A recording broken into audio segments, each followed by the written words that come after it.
Hello, this is Robert Rickover at Body Learning. My guest today is Alicia Bryceland. She's a singer, voice teacher, and certified teacher of the Alexander Technique in northern New Jersey and in New York City.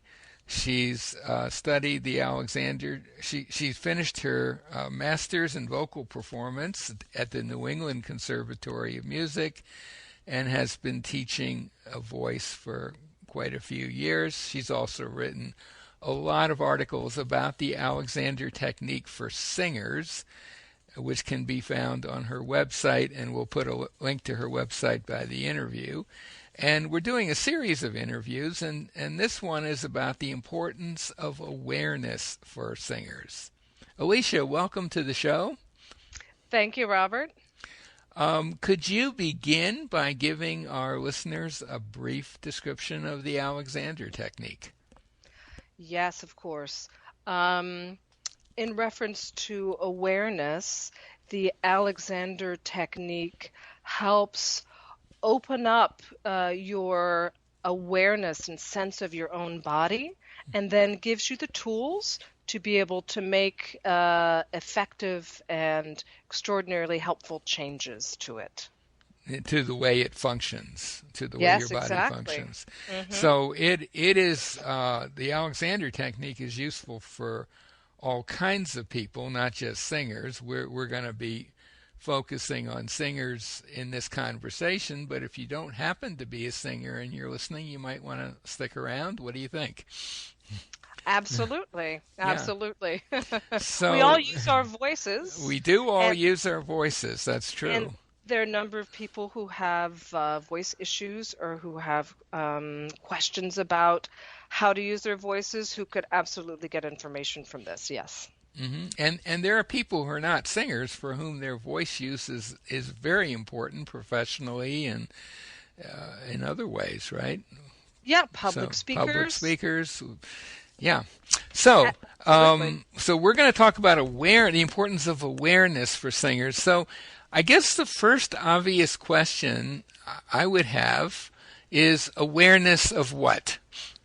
Ah, so awareness is a term we use in the Alexander Technique, um, which means what it says, but it's developing a much deeper sense of what's happening in your body.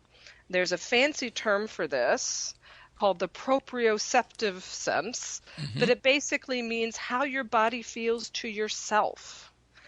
And this isn't something that we really talk about, but we experience this every day, all the time. This is real life, how our body feels to ourselves.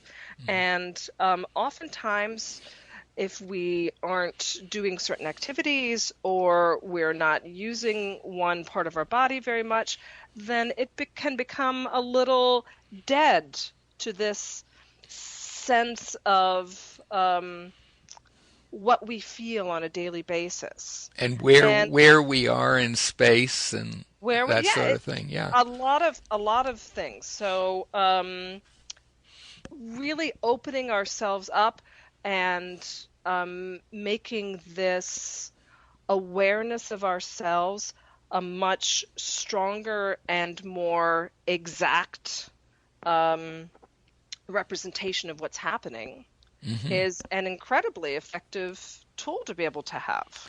And I would think, especially for someone who uses their body, their physical mechanism, as the expression of what they're doing for a living. Yes, it's Singers, for incredibly, example. for example, Yeah. it is incredibly important for singers because singers have no external instrument. We don't relate to anything else, a Hmm. piano, a trumpet, a guitar, a drum. We are only relating to our own bodies. Our entire instrument is inside, and we can't even really see that much of it.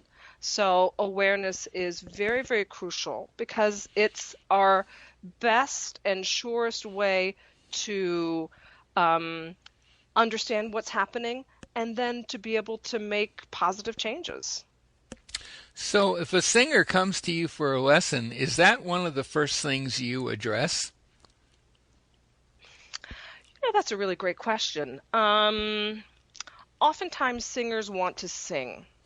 So when I work with singers, I'm always balancing the singing aspect, which is very important, and then bringing in the Alexander Technique aspects.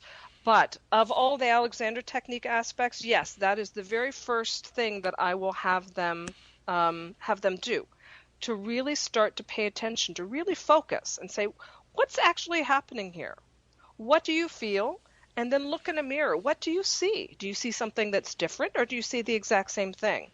Almost inevitably, it's something that's different. So would you ask them that before they actually start singing or while they're singing? Or No, that's after they've had a little bit of an opportunity to sing. hmm And because when people come for a first lesson, they're always a little nervous. And so I give them opportunity to sing, opportunity to relax. And then I say, well, what's happening, for instance, with your breathing? What's happening um, with your larynx, right? The voice box inside your throat that houses the vocal cords. What's happening with your jaw? Can you feel that your jaw's a little tight? Oftentimes tension, when we have tension in a certain area, it actually shuts down the nerve endings there. That's right. Yeah. Yeah. They don't relay the information that there's tension. So we're completely unaware of it because our nerve endings aren't doing their job, aren't able to do their job and send back that information. Right. So you would have them stand in front of a mirror and ask themselves what they notice about themselves and how that compares with what they see in the mirror, for Yeah, example, which is of often. course following the footsteps of Mr. Alexander himself, Well, the they're good developer of the Alexander Yes, technique. Yeah. they're good footsteps to follow in. But Absolutely. yeah, oftentimes I work with people first on breathing because it's such a huge component of singing and really the basis for a wonderful voice. So, but people will have a misconception of what they're actually doing when they're breathing. So I'll ask them, well, can you do this? Can you do that? And when they have a hard time doing it, I can clearly see they're having a hard time doing it, but they think that they are. I said, well, why don't you just look in the mirror? And the mirror can be a little daunting for some people. As a student, I was never a huge fan of the mirror myself, so I can understand. But taking a look here and there to say, oh, I thought this was moving, but it's actually not moving at all. Okay, let me try it again. It gives a lot of extraordinarily helpful information, hmm and that it really does help us tune in on our awareness of what's happening in our bodies.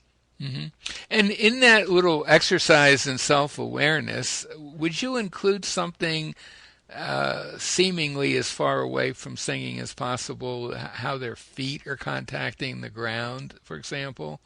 Hmm. That's interesting. Sometimes I do. Actually, that's very important for singing because singers need to feel very grounded. So that is something that I will end up addressing with almost every singer that I work with.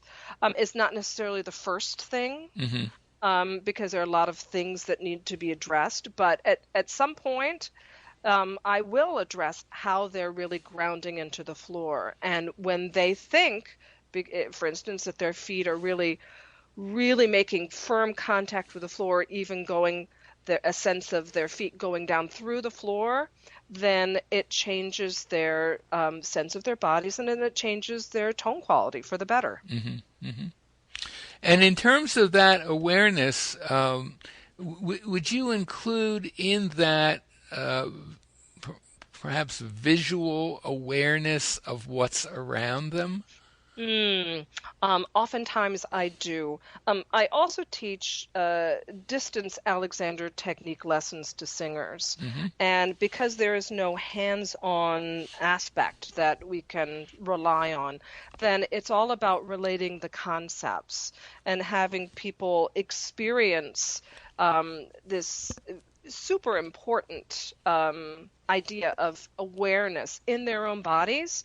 So that's one of the things that I'll have them do. I'll use my words to encourage them to be more and more aware of all the different parts of their bodies, and then gradually extend that outwards into a bubble around them, so that they're aware of what's happening in the bubble, getting a sense of what's in the room around them, just as much as they're aware of their own bodies. And this is extraordinarily helpful for performers.